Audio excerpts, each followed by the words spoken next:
தாம்பரம் அருகே வாகனம் மோதி 3 வயது குழந்தை உயிரிழப்பு.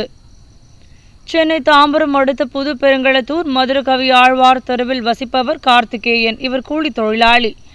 இவர் வழக்கம் போல வேலைக்கு செல்வதற்காக தனது இருசக்கர வாகனத்தை வீட்டுக்கு வெளியே நிறுத்தியிருந்த போது இவரது 3 வயதுடைய குழந்தை சிவலிங்கம் வெளியே நிறுத்தியிருந்த இருசக்கர வாகனத்தில் ஏறி நின்று கொண்டிருந்த போது அந்த வழியாக சிலிண்டர்களை ஏற்றி வந்த டாடா ஏசி வாகனமும் அங்கு நின்று கொண்டிருந்த இருசக்கர வாகனத்தை உரசியதால் குழந்தை தடுமாறி கீழே விழுந்து பலத்த காயம் ஏற்பட்டது.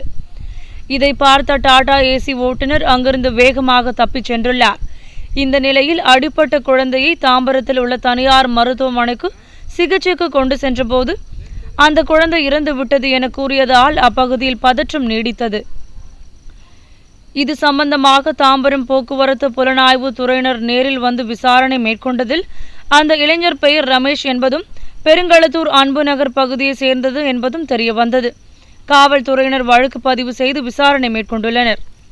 இதுபோன்று உங்களை சுற்றி நடக்கும் செய்திகளை நீங்கள் தெரிந்து கொள்ள சப்ஸ்கிரைப் செய்து பெல் ஐகானை கிளிக் செய்து எங்களோடு பயணியுங்கள். மறக்காமல் லைக், ஷேர், கமெண்ட் செய்யுங்கள்.